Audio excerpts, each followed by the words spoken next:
जी बिस्मिल्लाहिर्रहमानिर्रहीम। Welcome to management tube. मेरा नाम कलीम है। आज का जो हमारा डिस्कशन टॉपिक है, आज मैं आप लोगों को ये बताऊंगा कि आप FBR federal board of revenue में जीएसटी जनरल सेल्स टैक्स की रजिस्ट्रेशन के लिए कैसे अप्लाई कर सकते हैं।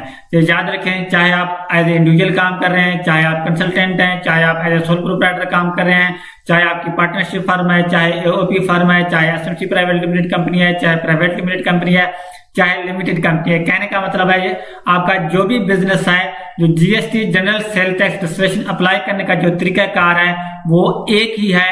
जो कुछ मैं आप लोगों को अभी स्क्रीन पे दिखाऊंगा और बताऊंगा, आप जो भी बिजनेस कर रहे हैं आप इस तरीकाकार को फॉलो कर सकते हैं। आप जीएसटी रजिस्ट्रेशन के लिए सेम एज इट इज जो कुछ मैं आप लोगों को बताऊंगा इसको फॉलो करते हुए आप जनरल सेल टैक्स जीएसटी की रजिस्ट्रेशन के लिए एफबीआर में अप्लाई कर सकते हैं। लेकिन ये याद रखें, जीएसटी रजिस्ट्रेशन के लिए अब जो है ना काफी ज्यादा सख्ती हो गई है पूरे पाकिस्तान में। जब तक आप एफबीआर के फॉर्मेट के मुताबिक जीएसटी रजिस्ट्रेशन के लिए अप्लाई नहीं करेंगे, तब तक जो भी एप्लीकेशन आप सबमिट करेंगे उस पर जो है ना वो इतराज लगाते हैं। आजकल देखने में आ रहा है कि लोग जो है ना खुद जो अप्लाई करते हैं उसमें गलतियां करते हैं, तब भी जो है इतराज लगता है, रिजेक्ट हो जाती है एप्लीकेशन। सेम इसी तरीके से कुछ ऐसे कंसल्टेंट भी हैं जिनको आप पैसे भी देते हैं, वो आपके बिहाफ पे आपकी बिजनेस की जीएसटी रजिस्ट्रेशन के लिए अप्लाई करते हैं, तो उसके बाद आपको पता चलता है कि वो जो एप्लीकेशन ने सबमिट किया वो रिजेक्ट हो गया, उस पर कोई इतराज लग गया है। तो इसलिए मैं आप लोगों को ये रेकमेंड करूंगा कि आप इस वीडियो को एंड तक देखें।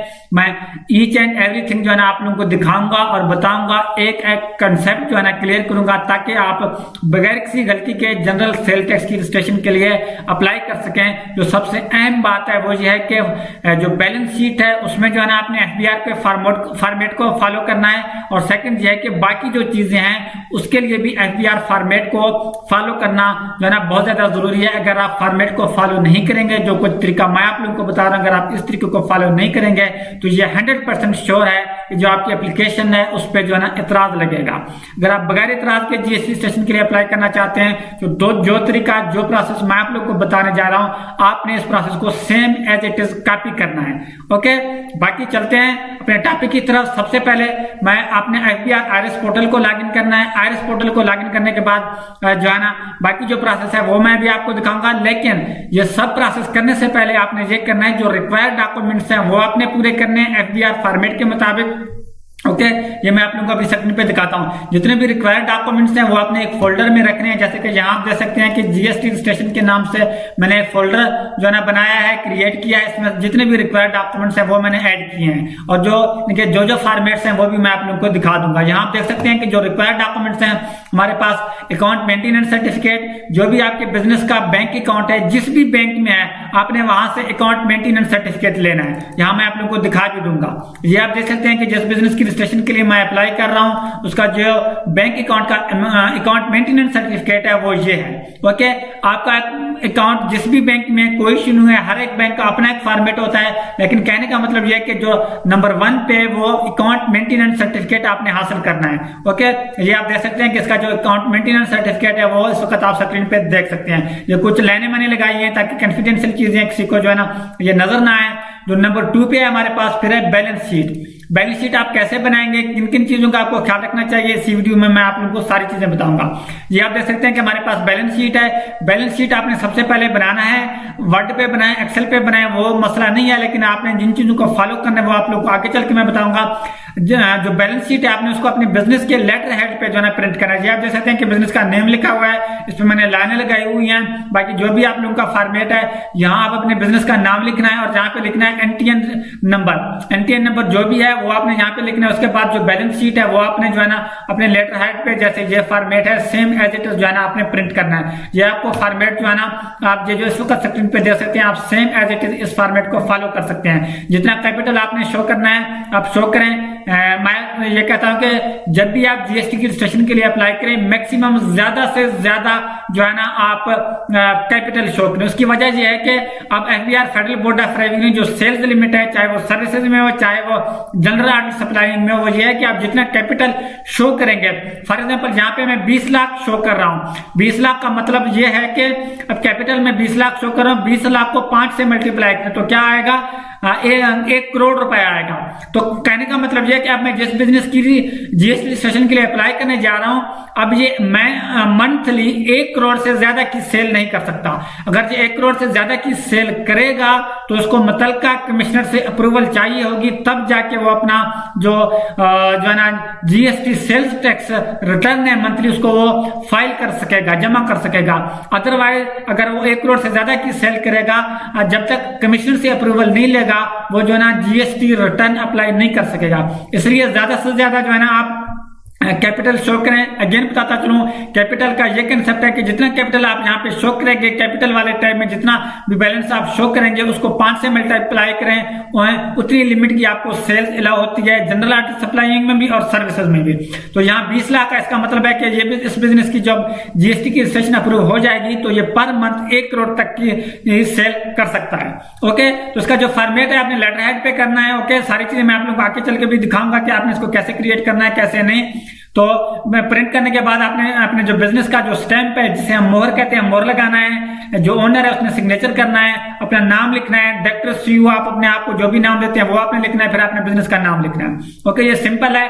आपने जो है ना वर्ड एक्सेल या जो है ना वर्ड या एक्सेल पे बनाए और उसको लेटर हेड पे प्रिंट करें। ओके, उसके बाद जो नेक्स्ट जो डॉक्यूमेंट हमें चाहिए वो है इलेक्ट्रिसिटी बिल, मतलब बिजली का बिल या गैस का बिल और मीटर। ओके, तो मतलब कहने का यह है कि यहाँ मैं आप लोगों को ये ओपन करके दिखाऊंगा। यहाँ हम इलेक्ट्रिसिटी जो है ना यूटिलिटी बिल, हमने यहाँ यूटिलिटी बिल में इलेक्ट्रिसिटी बिल शो कर रहे हैं। तो इलेक्ट्रिसिटी के लिए जो बिजली का जो मीटर है इलेक्ट्रिसिटी का, वो हमने तस्वीर ली है। ओके, और लेकिन ये याद रखिए, ये जो मीटर की जो आप तस्वीर लेंगे ये जियो टैग कैम से लेंगे, जहां आप देख सकते हैं कि कैप्चर्ड बाय जीपीएस मैप। ये जो है ना सारी चीजें लैटिट्यूड लॉन्गिट्यूड जो है ना ये सारी चीजें नजर आनी चाहिए।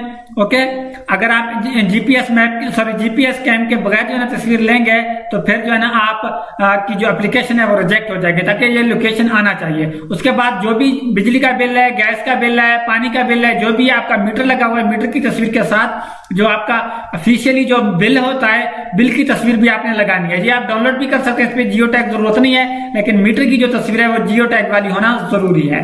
ओके, जो नेक्स्ट चीज हमें चाहिए वो है ऑफिस की तस्वीरें, ऑफिस की इंडोर तस्वीरें और आउटडोर तस्वीरें, मतलब ऑफिस के अंदर से भी तस्वीर चाहिए आपको और बाहर से चाहिए। उसके बाद जो है ना प्रॉपर्टी डॉक्यूमेंट भी चाहिए।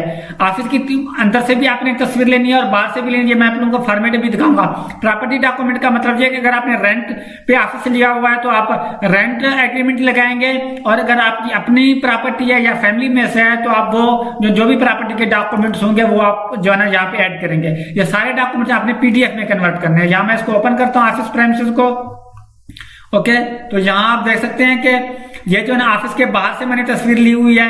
यहाँ आप देख सकते हैं कि जियो टैग वाली कैम से मैंने तस्वीर ली है, ये लोकेशन, ये सारी डिटेल आप देख सकते हैं। और ये याद रखें कि जब आप ऑफिस की तस्वीर लें, ऑफिस के बाहर से आपने एक फ्लैक्स या बोर्ड वगैरह होना लाजमी है, जहाँ पे आपके ऑफिस का बिजनेस का जो है ना नाम लिखा हुआ है। यहाँ देख सकते हैं कि बिजनेस का नाम लिखा हुआ है। यहाँ पे मैंने लाइनें तो लगा दी हैं ताकि ये जिसका है ऑफिस वो आप लोगों को पता ना चले। जाहिर सी बात है, कॉन्फिडेंशियल है, हमारे लोग हमें काम देते हैं उसी से हम ट्यूटोरियल बनाते होते हैं। फिर उसने यहाँ पे अपना कांटेक्ट नंबर भी लिखा हुआ है। ये इसने पेन फ्लेक्स लगा दिया। ये प्लाजे के अंदर है, प्लाजे के बाहर से भी आप तस्वीर देख सकते हैं। कहने का मतलब ये कि आपके ऑफिस का बोर्ड होना चाहिए। ऑफिस के बाहर से एक तस्वीर लगाएं और एक तस्वीर ऑफिस के अंदर से लगाएं। यहाँ देखें, ये ऑफिस के अंदर की तस्वीर है और अंदर से भी इसने फ्लेक्स लगाया हुआ है। यहाँ पे इसमें मैंने लाइनें लगा दी है, ये फ्लेक्स लगा हुआ है, इसके बिजनेस का नेम लिखा हुआ है।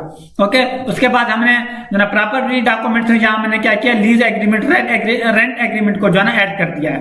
ओके, तो ये अप टू यू, आपका जो ऑफिस है वो रेंट पे है या जो है ना क्या कहते हैं आपकी अपनी प्रॉपर्टी है। ओके, आप लोगों की इन्फॉर्मेशन के लिए ये भी आप लोगों को बता दूं, अगर आप लोगों का आरटीओ या जिस भी बिजनेस की रजिस्ट्रेशन के लिए, जीएसटी रजिस्ट्रेशन के लिए आप अप्लाई कर रहे हैं, अगर उसका आरटीओ इस्लामाबाद है, आरटीओ इस्लामाबाद होने की सूरत में आपने एक और काम भी करना, जो कि इस वक्त आप स्क्रीन पे देख सकते हैं। वो ये है कि जो ऑफिस प्रेमिसेस या जो आप क्या कहते हैं रेंट एग्रीमेंट वगैरह, प्रॉपर्टी डॉक्यूमेंट्स वगैरह ऐड कर रहे हैं, उसके पहले पेज भी आपने ये पीडीएफ भी लाजमी ऐड करनी है। एक पेज वो है गूगल लोकेशन एंड लिंक। वो ये है क्या करना है, आपका जो भी बिजनेस है, आपने बिजनेस का लोकेशन गूगल पे ऐड करना है, ताकि गूगल पे सर्च करने से आपका बिजनेस आ जाए, बिजनेस शो हो। ओके, तो डायरेक्शन पे क्लिक करने से जो है ना उसका रूट मिल जाए। उसने यहाँ पे आपने लिंक विद एड्रेस लिखना है, मतलब के अपने बिजनेस को सर्च करें, उसका जो भी जो है ना लिंक जो है ना बने, उसका लिंक विद एड्रेस वाले में आपने लिंक जो है ना यहाँ पे पेस्ट कर देना है। सेम तरीके से फिर डायरेक्शन पे क्लिक करें, जो भी रूट का लिंक आ जाए, रूट का लिंक आपने रूट लिंक में ऐड कर देना है। और ऑफिस का जो आउटडोर जो एक तस्वीर है वो आपने इस तरह लगानी है, जैसे एज इट इज आपने करना है, जैसे इस वक्त आपको स्क्रीन पे स्क्रीनशॉट दिखाई दे रहा है, बिल्कुल वैसे ही करना है। अगर आप ऐसा नहीं करेंगे, अगर आपका आरटीओ इस्लामाबाद है, तो जो एलआरओ साहब हैं वो आपकी एप्लीकेशन जीएसटी की रिजेक्ट कर देंगे। वो कहेंगे जब तक आप गूगल लोकेशन ऐड नहीं करेंगे तब तक हम आपकी एप्लीकेशन जो है ना एक्सेप्ट नहीं कर सकते। ऑन दी अदर हैंड, बाकी अगर आपका अदर देन इस्लामाबाद आपका कोई भी आरटीओ हुआ, उसमें जो है ना ये गूगल लोकेशन ऐड करने की जरूरत नहीं है। बाकी चीजें मैंने अब तक जितनी भी बताई हैं वो सारी चीजें वैसी की वैसी हैं। ओके, इस्लामाबाद के लिए भी वैसी की वैसी हैं, लेकिन इस्लामाबाद के लिए गूगल लोकेशन ऐड करना लाजमी है, अदरवाइज आपकी जो जीएसटी की रजिस्ट्रेशन है वो अप्रूव नहीं हो सकती। ओके, तो अभी हम चलते हैं। ये सारी चीजें आपने सबसे पहले जो है ना रेडी करनी है, उसके बाद जो अप्लाई करने का जो तरीका है, जो प्रोसेस है, उसके बाद आपने उसको हम अभी चल के आपको दिखाऊंगा। अच्छा जी, ये जो रिक्वायर्ड डॉक्यूमेंट्स हैं ये रेडी करने के बाद आपने क्या करना है, आपने जो जीएसटी अप्लाई करने का जो तरीका है, जो प्रोसेस है, उसका जो है ना आगाज करना है। सबसे पहले आपने क्या करना है, FBR RS पोर्टल को लॉगिन करना है। RS पोर्टल को लॉगिन करने के बाद आपने क्या करना है, जो रजिस्ट्रेशन का ऑप्शन है इस पे क्लिक करना है। फिर हमारे पास जहाँ पे जो फॉर्म का ऑप्शन है, फॉर्म के ऑप्शन पे क्लिक करना है। फॉर्म के ऑप्शन पे आप जैसे ही क्लिक करेंगे, यहाँ इस टैब में हमें बहुत सारे ऑप्शन दिखाई देंगे, लेकिन यहाँ हमने क्या करना है, हमारे पास 14(1) मतलब 14(1) form of registration file voluntarily through simplified sales tax, आपने इस पे जो है ना क्लिक करना है। इसको आपने अच्छे से देखना है कि इसमें आपने मिस्टेक नहीं करनी, क्योंकि काफी सारे ऑप्शंस हैं, इनको आपने मिक्स नहीं करना। 14(1) form of registration file voluntarily through simplified sales tax, आपने इस पे क्लिक करना है। इस पे आप जैसे ही क्लिक करेंगे, अगर एक दफा क्लिक करने पे ओपन ना हो तो फिर दूसरी मरतबा आप इसको क्लिक कर सकते हैं। तो जैसे ही मैंने इस पे क्लिक किया तो आप देख सकते हैं कि ये फॉर्म मेरे पास ओपन हो चुका है, लेकिन इसको आपने फिर से अगेन चेक करना है कि ये जो फॉर्म जो आपने सिलेक्ट किया था वही सेम फॉर्म ओपन हुआ है। तो यहां आप देख सकते हैं कि 14(1) form of registration file voluntarily through simplified sale tax, तो वही सेम फॉर्म है। तो यहाँ हमारे पास बहुत सारे ऑप्शन है, data, information, bank account, business utility, attachment, property, attribute, जो भी है हर एक को हम देखेंगे। सबसे पहले जो सबसे अहम बात है वो हमारे पास है बैलेंस शीट। तो यहाँ बैलेंस शीट पे क्लिक करेंगे। बैलेंस शीट पे क्लिक करने के बाद हमने इसको फिल आउट करना है। तो इसमें आपने बैलेंस शीट को कैसे बनाना है, इस पे मैंने आप लोगों को ऑलरेडी एक फॉर्मेट दिखाया है। अब ये जो मैं बिजनेस जिसकी रजिस्ट्रेशन के लिए अप्लाई कर रहा हूं, उन्होंने कहा कि आप जो कैपिटल है वो 20 लाख शो करें। उन्होंने जो भी डिटेल्स दिए उसके मुताबिक मैंने जो है उसको प्रिंट भी किया, और जहां पे मैं एंट्रीज भी करूंगा।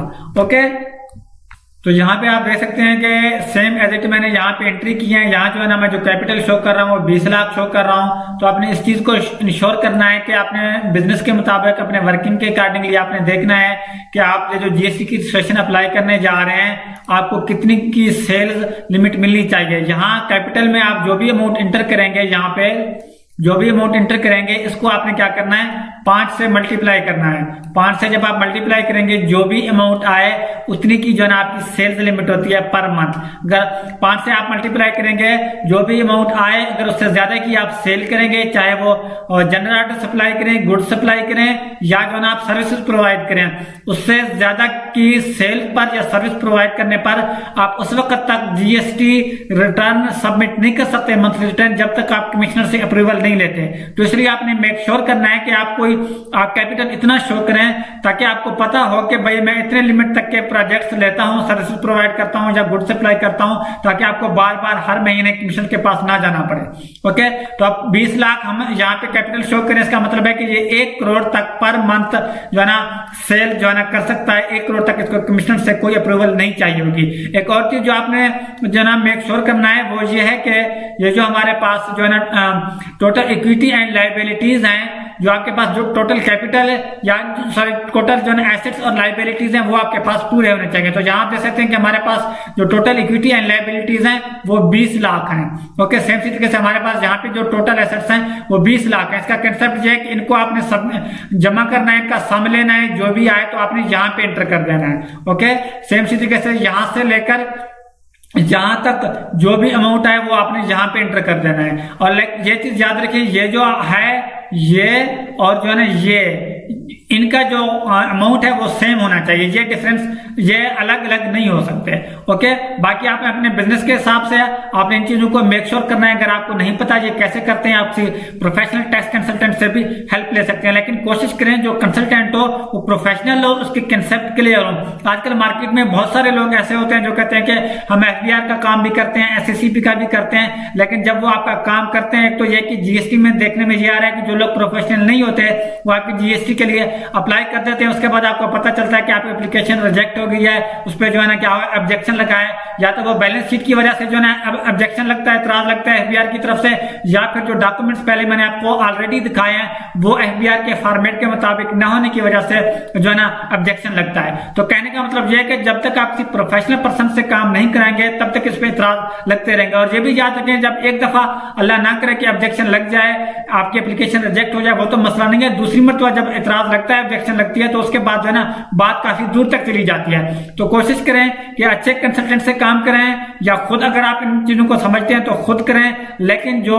मार्केट में बाकी लोग हैं उनसे नहीं करें, क्योंकि उनको क्या काम तो आपका होता है, उन्होंने आपसे पैसे लेने होते हैं, आपका काम हो या ना हो जिम्मेदारी कौन लेता है। ओके, बाकी स्क्रीन पर आपको जो नंबर नजर आ रहा है, अगर हमसे कराना चाहते हैं तो मेरी टीम आपकी जो GST की जो रजिस्ट्रेशन है वो आपको करके देगी, जो भी हमारी फीस होगी वो आपको हमारी टीम बताएगी।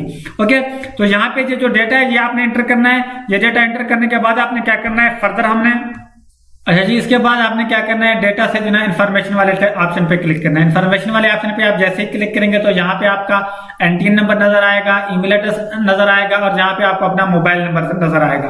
ओके, तो यहाँ मैं आप लोगों को एक चीज और भी बताता चलूं, अगर तो आप एज ए सोल प्रोप्राइटर काम कर रहे हैं तो यहाँ पे आपका CNSE नंबर दिखाई देगा।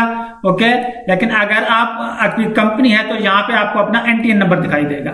तो कहने का मतलब यह कि ये सारी चीजें एज इट इज होंगी। तो उसके बाद आप अगर एज ए मैन्युफैक्चरर जो है ना GST की रजिस्ट्रेशन करना चाह रहे हैं तो आप इस पे क्लिक करेंगे, एज ए नॉन मैन्युफैक्चरर करना चाह रहे हैं तो आप नॉन मैन्युफैक्चरर पे क्लिक करेंगे। तो ज्यादातर जो मोस्टली लोग हैं वो non manufacturer as a non manufacturer जो है GST की रजिस्ट्रेशन करते हैं। ओके, तो उसके बाद आपने क्या करना है कि जो बैंक अकाउंट का जो हमारे पास ऑप्शन है आपने उस पर क्लिक करना।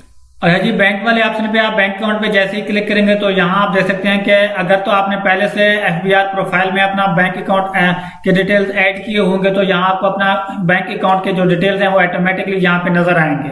ओके, अगर आपने अपने प्रोफाइल में बैंक अकाउंट ऐड नहीं किया होगा तो फिर उस सूरत में आपको यहाँ पे बैंक अकाउंट के जो डिटेल्स हैं वो नजर नहीं आएंगे। अगेन मैं आपको रिपीट करता चलूँ कि अगर आपने FBR प्रोफाइल में अपना बैंक अकाउंट पहले से ऐड किया था तो यहाँ ऑटोमेटिकली आपको अपना अकाउंट नंबर नजर आएगा। अगर ऐड नहीं किया था तो आपको ऐड करना पड़ेगा। ऐड करने के लिए आपने क्या करना है, यहाँ पे जो प्लस का ऑप्शन है आपने इस पे क्लिक करना है। इस पे क्लिक करने के बाद आपने टाइप पे जाना है कि आप जो भी अकाउंट है आपके बिजनेस का, वो करंट अकाउंट है, बॉन्ड है, सर्टिफिकेट है, मतलब होता तो बैंक अकाउंट है, तो आपने यहाँ जो है अकाउंट का ऑप्शन क्लिक करना है। अकाउंट पे क्लिक करने के बाद आपने फॉर्म ऑफ अकाउंट करना है कि करंट अकाउंट है या सेविंग अकाउंट है। तो आपने करंट अकाउंट, जाहिर बात है लोग बिजनेस के लिए करंट अकाउंट ही यूज करते हैं, करंट अकाउंट आप यहाँ पे जो है ना सेलेक्ट करेंगे। उसके बाद आपका जिस भी शहर में जो भी ब्रांच है आप वो करेंगे। फॉर एग्जाम्पल यहाँ पे मैं लिखता हूँ HBL आपरा। ओके, तो ये जो अकाउंट है ये HBL आपरा इस्लामाबाद में, तो यहाँ वैसे तो हमारा HBL आपरा जैसे ही लिखा तो ये जो है ना अकाउंट हमारे बैंक जो है ना के डिटेल्स आ गए। उसके बाद आपने क्या करना है, आपका जो अकाउंट नंबर है वो आपने international bank fund transfer number जो है ना आपने मतलब IBAN नंबर यहाँ पे एंटर करना है अपना। ओके, लेकिन यहाँ पे भी IBAN नंबर एंटर करना है। उसके बाद यहाँ पे जो भी करेंसी है मतलब PKR में आपका अकाउंट तो आप PKR सेलेक्ट करेंगे, अगर फॉरेन करेंसी में तो फॉरेन करेंसी आप सेलेक्ट करेंगे। उसके बाद जब भी आपने अपना अकाउंट जो है ना ओपन किया था वो डेट एंटर करेंगे, जो कि आपका जो अकाउंट मेंटेनेंस सर्टिफिकेट है वहां पे अकाउंट ओपनिंग डेट जो है ना आप देख सकते हैं। ओके, उसके बाद आपने कैपेसिटी बताना है कि ये जो है ना आपका परसेंटेज कितना है। जाहिर बात है आपका 100% होगा, तो 100% नहीं है तो 10% है, 50% है, 70% है, जो भी आप वो एंटर करेंगे। उसके बाद आपने क्या करना है, ओके के ऑप्शन पे क्लिक करेंगे। ओके के ऑप्शन पे आप जैसे क्लिक करेंगे जो बैंक के जो डिटेल्स हैं वो आपको यहाँ पे शो होंगे, जैसे कि भी आप देख सकते हैं। अगर अकाउंट डिटेल्स ऐड करने में आप कोई मिस्टेक वगैरह करें तो यहाँ एडिट वाले ऑप्शन पे क्लिक करके आप उसको करेक्ट भी कर सकते हो। ओके, उसके बाद जो है ना आपने क्या करना है, जो बिजनेस का ऑप्शन है अपने बिजनेस के ऑप्शन पे क्लिक करना। अच्छा जी, बिजनेस वाले टैब पे आप जैसे ही क्लिक करेंगे, जो भी आपका बिजनेस है, जाहिर बात है जब आप जीएसटी के लिए अप्लाई करें तो आपको जहाँ को अपना बिजनेस जो आपका है वो आपको दिखाई देगा, चाहे जो भी आपका बिजनेस है, यहाँ बिजनेस का नेम दिखाई देगा, बिजनेस रजिस्ट्रेशन डेट दिखाई देगा, चाहे सोल प्रोप्राइटर बिजनेस है, चाहे एसएमसी प्राइवेट लिमिटेड कंपनी है, चाहे प्राइवेट लिमिटेड कंपनी है, चाहे पार्टनरशिप पर है, सेम प्रोसेस है सबके लिए, आपको कंफ्यूज होने की जरूरत नहीं है। ओके, तो यहाँ पे आप जो है ना जैसे ही बिजनेस पे क्लिक करेंगे तो यहाँ बिजनेस के डिटेल्स दिखाई देंगे, यहाँ पे आपके जो भी एक्टिविटीज हैं, प्रिंसिपल एक्टिविटीज या सब एक्टिविटीज जितने भी आपने ऐड किए होते हैं वो आप लोगों को दिखाई देंगे, और जहाँ पे आपको अपना एड्रेस दिखाई देगा। ओके, तो अगर यहाँ पे अगर आपको एड्रेस और ये जो प्रिंसिपल एक्टिविटी है ये आपको शो ना हो तो ये जो बिजनेस है आपने इस पे क्लिक करना है तो आपको ये चीजें जो ना सारी चीजें जो है ना शो हो जाएंगी। ओके, लेकिन एक चीज का आपने मेक श्योर करना है, ये जो आपका जो क्या कहते हैं जो बिजनेस एक्टिविटी है उसको आपने जो ना यहाँ पे जो है एडिट बिजनेस पे क्लिक करके, ओके, एडिट के ऑप्शन पे क्लिक करके यहाँ आपने क्या करना है, जो भी प्रिंसिपल एक्टिविटी आपने ऐड किया हुआ है, जो भी सर्विसेज आपने ऐड किए हुए हैं यहाँ पे, ओके, उसके बाद यहाँ आपने एडिट एक्टिविटी पे क्लिक करना है। एडिट एक्टिविटी पे क्लिक करने के बाद यहाँ जो है ना जो सेल टैक्स का ऑप्शन है आपने इसको लाजमी टिक कर देना है, यस कर देना है। जैसे कि प्रिंसिपल एक्टिविटी आपने ऐड किया हुआ है ना, सेम इसी तरीके से इसको आपने यहाँ पे क्या करना है, टिक कर देना है। ओके, यहाँ जो है प्रिंसिपल एक्टिविटी के साथ जो एसटी का ऑप्शन है, बेसिकली इसका मतलब है सेल टैक्स, आपने इसको क्या करना है, क्लिक कर देना है। पहले से ये क्या होता है, अनटिक होता है, आपने यहाँ पे उस पर टिक कर देना है। उसके बाद आपने क्या करना है, ओके पे क्लिक कर देना है। ओके, तो फिर उसके बाद क्या होगा, ये जो एक्टिविटी है यहाँ प्रिंसिपल एक्टिविटी में भी आपने यस कर दिया, और यहाँ जो एसटी का ऑप्शन है यहाँ पे भी ये भी यस होना चाहिए। जब तक यहाँ पे आप टिक नहीं करेंगे तब तक आप जो है ना सेल टैक्स रजिस्ट्रेशन के लिए जब एप्लीकेशन को सबमिट करेंगे तो एरर आएगा। ओके, उसके बाद आपने क्या करना है, जो हमारे पास जो यूटिलिटी का ऑप्शन है आपने यूटिलिटी के ऑप्शन पे क्लिक करना है। ओके, लेकिन एक चीज यहाँ पे याद रखें, जरूरी नहीं है कि आप प्रिंसिपल एक्टिविटी को ही एसटी क्लिक कर दें। अगर आप कोई और एक्टिविटी ऐड करके उसको भी जो है ना एसटी पे क्लिक करके, मतलब कहने का यह है कि यहाँ जितने भी एक्टिविटी आप ऐड करेंगे उनमें से किसी एक का एसटी पे क्लिक करना लाजमी होता है। मतलब आप अगर सेल टैक्स की रजिस्ट्रेशन ले रहे हैं, भाई कौन सी एक्टिविटी के लिए ले रहे हैं, ओके, इसलिए जो है ना कोई एक activity as a sale tax का ऑप्शन चेक करके इंटर करना लाजमी होता है। होपफुली आपको कंसेप्ट की जो है ना आप समझ रहे होंगे। उसके बाद आपने क्या करना है, जो यूटिलिटी का ऑप्शन है यूटिलिटी के ऑप्शन पे क्लिक करना है।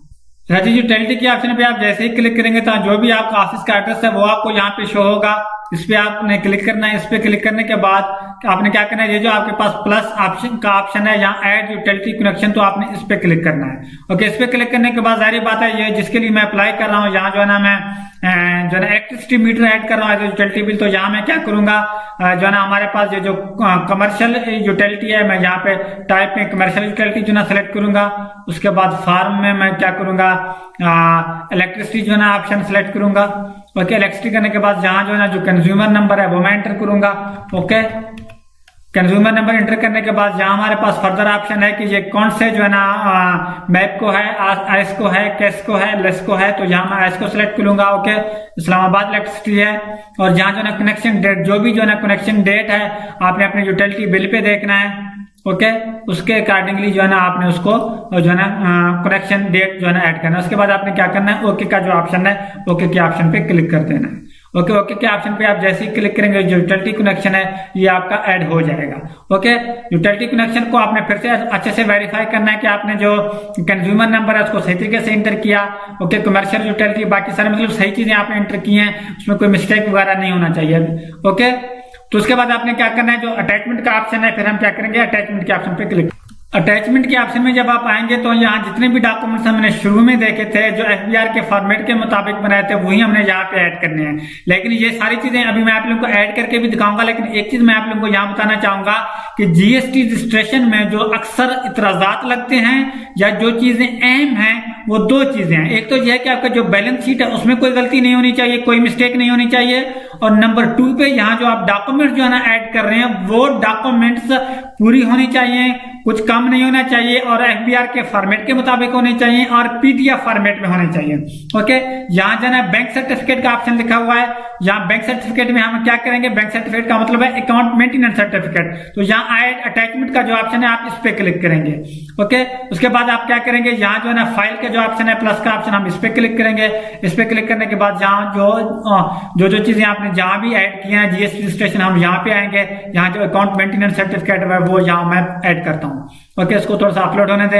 यहाँ से अपलोड हो गया, उसके बाद आपने क्या करना, ओके के ऑप्शन पे क्लिक करना है। यहाँ आप देख सकते हैं कि अकाउंट मेंटेनेंस सर्टिफिकेट ऐड हो गया है। ओके, जब ऐड हो जाएगा तो यहाँ पे आपको ये सब दिखाई देगा। तो उसके बाद क्या है, pictures of utility meter. Pictures of utility meter का मतलब है कि जो भी आपका यूटिलिटी मीटर है उसकी तस्वीर और उसका बिल।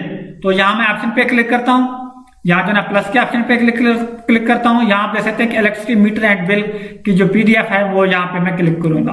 ओके, यहाँ ये ऐड होने दो इसको। तो ओके, थोड़ा सा ये टाइम लेगा। यहाँ जब तक उसका नेम फाइल का शो नहीं होता तब तक आप ओके पे क्लिक नहीं कर सकते। ओके, देखें ये हैवी फाइल थी, तो यहाँ भी मैं ओके पे क्लिक करूंगा तो ये जो है ये डॉक्यूमेंट जो है ना ऐड हो चुके हैं। ओके, रिकॉर्डिंग हो रही है। Okay, account maintenance certificate, electricity metre and utility bill add किया। उसके बाद पिक्चर्स ऑफ बिजनेस प्राइमिसेस, इस पे मैं क्लिक करूंगा। इस पे मैं प्लस के ऑप्शन पे क्लिक करूंगा। यहाँ आप देख सकते हैं कि ऑफिस प्राइमिसेस प्लस प्रॉपर्टी डॉक्यूमेंट, इस पे मैं क्लिक करूंगा। इसको डाउनलोड होने दें, अपलोड होने दें। ओके, थोड़ा सा टाइम लेगा क्योंकि ये काफी हैवी फाइल है, 4 से 5 तस्वीरें हैं। उसके बाद रेंट एग्रीमेंट इसमें शामिल है, काफी सारी चीजें हैं। ओके, अपलोड होने दें। कहाँ, अब हो गया। देखिए यहाँ जो है ना उसका फाइल का नेम शो है। उसके बाद आपने क्या करना है, ओके पे क्लिक करना है। ओके पे क्लिक करने के बाद उसके बाद हमारे पास है पिक्चर्स ऑफ मशीनरी मैन्युफैक्चर, जो उस सूरत में है जब आप खुद को एज ए मैन्युफैक्चर रजिस्टर कर रहे होते हैं। Bill of landing, list of HS cost distributor, अगर आप इंपोर्ट के लिए कर रहे हैं तो फिर आपने ये ऐड करना है। उसके बाद जो है बैलेंस शीट हमने ऐड करना है। ओके, नॉन मैन्युफैक्चर के लिए जो है। ओके, और कहने का मतलब यह है कि यहाँ ये जो दो चीजें हैं ना, पिक्चर्स ऑफ मशीनरी और बिल ऑफ लैंडिंग, ये जो ना उस सूरत में आप करेंगे, पिक्चर ऑफ मशीनरी उस वक्त करेंगे जब आप एज ए मैन्युफैक्चरर GST की रजिस्ट्रेशन कर रहे हैं, और बिल ऑफ लैंडिंग उस वक्त करेंगे जब आप इंपोर्ट जो है ना करना चाह रहे हैं। ओके, इंपोर्ट के लिए आप GST रजिस्ट्रेशन करना चाह रहे हैं। उसके बाद जो है ना ये जो बैलेंस शीट है ये जो ना तो सबके लिए लाजमी है। तो जहाँ ऐड ऑप्शन पे क्लिक करेंगे, उसके बाद जहाँ प्लस के ऑप्शन पे क्लिक करेंगे, यहाँ हमारे पास कहाँ है जो है ना बैलेंस शीट, ये है बैलेंस शीट पे क्लिक किया। फाइल को अपलोड होने दें। ओके, ये इतना हैवी तो नहीं है लेकिन फिर भी टाइम ले रहा है, नेट स्लो है। फिर देखें ये नेम शो हो गया बैलेंस शीट का। फिर मैं ओके पे क्लिक करता हूँ। तो यहाँ आप देख सकते हैं जितने भी डॉक्यूमेंट्स थे वो हमने ऐड कर दिए। उसके बाद आपने क्या करना है, जो प्रॉपर्टी का ऑप्शन है अपने प्रॉपर्टी के ऑप्शन पे क्लिक करना है। अच्छा जी, प्रॉपर्टी आप जैसे ही क्लिक करेंगे जो भी आपके बिजनेस का एड्रेस है वो आपको यहाँ पे दिखाई देगा, जो भी परसेंटेज है वो भी आपको दिखाई देगा। इनका जो ऑफिस है ये बेसिकली 2% यहाँ पे काम कर रहे हैं, एक का अलग है एक का अलग है। तो यहाँ पे जो शेयर परसेंटेज है वो 50% लिखा हुआ है। ओके, आपका जो भी होगा वो यहाँ पे दिखाई देगा। लेकिन यहाँ रेजिडेंस हेड ऑफिस में आपने इसको टिक करना लाजमी है, अदरवाइज आप एप्लीकेशन को सबमिट नहीं कर सकेंगे। अच्छा जी, उसके बाद आपने क्या करना है, जो एट्रीब्यूट का ऑप्शन है आपने इस पे क्लिक करना है। ओके, एट्रीब्यूट्स पे आप जैसे ही आएंगे तो यहाँ मैं आप लोगों को थोड़ा सा ये जो लाइन है इनको मैं रिमूव करके आपको दिखा दूंगा। ओके, तो यहाँ पे क्या लिखा हुआ है, do you want temporary STRN। वो कह रहे हैं कि क्या आपको आर्जी तौर पर सेल टैक्स रजिस्ट्रेशन नंबर चाहिए। तो भाई हमें तो टेम्परेरी नहीं चाहिए, हमें तो परमानेंट चाहिए। अगर आपको टेम्परेरी चाहिए, जो आप चाहते हैं कि आपको इंपोर्ट करना चाह रहे हैं 1 महीने के लिए चाहिए, या आपने कोई कंट्रैक्ट लिया है जो है ना, आप कहते हैं कि यार 2 महीने के अंदर अंदर मैं कंट्रैक्ट लूंगा उसको फिनिश कर दूंगा, मतलब अगर को आपको टेम्परेरी चाहिए तो यहाँ प्लस के ऑप्शन पे क्लिक करके आप जो है ना यस पे क्लिक करेंगे। अगर आपको मुस्तकिल चाहिए तो यहाँ नो पे क्लिक करेंगे। तो हमें मुस्तकिल चाहिए तो मैं यहाँ नो पे क्लिक करता हूँ। तो नो पे आप जैसे ही क्लिक करेंगे तो यहाँ देखते हैं वैल्यू में ये जो है ना नो ऑप्शन जो है ना ऐड हो गया है। उसके बाद आपने क्या करना है, इसको आपको सेव कर देना है। वैसे हर एक स्टेप पे आपको इसको सेव करना चाहिए ताकि लाइट चली जाए या आपका सिस्टम बंद हो जाए, लैपटॉप पे आप काम कर रहे हैं बैटरी खत्म हो जाए, तो दोनों सूरत में आप जो कुछ काम कर चुके हैं ताकि वो डेटा जाए ना हो। उसके बाद आपने क्या करना है, जो आपके पास सबमिट का ऑप्शन है आपने क्या करना है, सबमिट के ऑप्शन पे क्लिक करना है। तो यहाँ अभी आप लोगों के सामने मैं जो है ना सबमिट के ऑप्शन पे क्लिक करता हूँ। ओके, अच्छा ये जैसे ही आप सबमिट पे क्लिक करेंगे ये जो एप्लीकेशन है सेल्फ रजिस्ट्रेशन की वो जो है ना सबमिट हो जाएगी। लेकिन ये जो एप्लीकेशन है इनिशियली जो है ना आउट बॉक्स में चली जाएगी। ओके, लेकिन अब कंसेप्ट क्या है, यहाँ मैं आप लोगों को एक कंसेप्ट समझाने की कोशिश करूंगा। वो ये है कि अगर तो आपने GST रजिस्ट्रेशन के लिए अप्लाई किया, अगर तो वो प्राइवेट लिमिटेड कंपनी है तो फिर ये जो एप्लीकेशन है सिर्फ 10 से 15 मिनट तक आउट बॉक्स में रहेगी। उसके बाद ये ऑटोमेटिकली एक्सेप्ट हो जाएगी और उसकी रजिस्ट्रेशन कंप्लीट हो जाएगी। लेकिन other than private limited company ये जो एप्लीकेशन है ये आउट बॉक्स में रहेगी, उस वक्त तक आउट बॉक्स में रहेगी जब तक जो एप्लीकेंट है, जो ओनर है बिजनेस का, जब तक वो RTO विजिट नहीं करेगा तब तक उसकी एप्लीकेशन जो है ना वो जो है ना एक्सेप्ट नहीं होगी। ये जितने भी डॉक्यूमेंट्स आपने अटैच किए हैं, जो शुरू अटैचमेंट में जाके हमने ऐड किए थे, उन सारे डॉक्यूमेंट्स के प्रिंट लेके आपका जो भी आरटीओ होगा, आपने अपने मुतलका आरटीओ में जाना है। वहां आपने पूछना है कि एलआरओ का ऑफिस कहाँ है। एलआरओ के ऑफिस में आप जाएंगे, वो आपसे पूछेंगे कि भाई आप क्या बिजनेस करते हैं, क्या नहीं करते हैं। वैसे ही 2-3 क्वेश्चन पूछते हैं, उसके बाद वो उसको ये क्या करते हैं, एक्सेप्ट कर देते हैं। तो अगेन मैं आप लोगों को बताता चलूं कि अगर तो प्राइवेट लिमिटेड कंपनी है तो ये जो एप्लीकेशन आउटबॉक्स में तकरीबन 10 से 15 मिनट तक रहेगी, उसके बाद आउटबॉक्स से होके वो कंप्लीट टास्क में ऑटोमेटिकली चली जाएगी। लेकिन अगर तो सोल प्रोप्राइटर बिजनेस है, एओपी फर्म है, पार्टनरशिप फर्म है, एसएमसी प्राइवेट लिमिटेड कंपनी है, उस सूरत में जो आपकी जो एप्लीकेंट है, जब तक वो एलआरओ एफबीआर ऑफिस विजिट नहीं करेगा तब तक उसकी एप्लीकेशन आउटबॉक्स में रहेगी। अगर तो आपकी सारी चीजें ठीक होंगी, कोई जो डॉक्यूमेंट्स आपने सेम फॉर्मेट के मुताबिक अटैच किए, बैलेंस शीट में कोई मिस्टेक वगैरह नहीं है, आप एलआरओ के ऑफिस में जाएंगे मुतलका आरटीओ में, वो 10 से 15 मिनट में आपकी एप्लीकेशन को अप्रूव कर देगा। ओके, लेकिन अगर वो उसको लगता है कि इसमें कोई मिस्टेक है, अपने डॉक्यूमेंट्स अटैच किए उसमें कोई मिस्टेक है या बैलेंस शीट में कोई मिस्टेक है, तो फिर वो आपके एप्लीकेशन को रिजेक्ट करेगा। तो इसलिए अगेन मैं आप लोगों को यहाँ ये मशवरा दूंगा कि जीएसटी की रजिस्ट्रेशन के लिए किसी प्रोफेशनल से कांटेक्ट करें, ताकि इस पर कोई इतराज वगैरह ना लगे। अगर कोई इतराज वगैरह लगता है तो जाहिर बात है आपका प्रोसेस लंबा होता है, या किसी ऐसे कंसल्टेंट को काम नहीं दें जो कम पैसे ले लेकिन आपका काम खराब करे। हमेशा प्रोफेशनल कंसल्टेंट का इंतखाब करें ताकि वो जो है ना आपका काम सही करे और आपके लिए कोई मसला ना बने। फर्दर आप लोगों का कोई क्वेश्चन हो कमेंट सेक्शन में पूछ सकते हो। मुझे दीजिए इजाजत, नेक्स्ट में इंशाल्लाह ताला एक अच्छी वीडियो के साथ। अल्लाह ने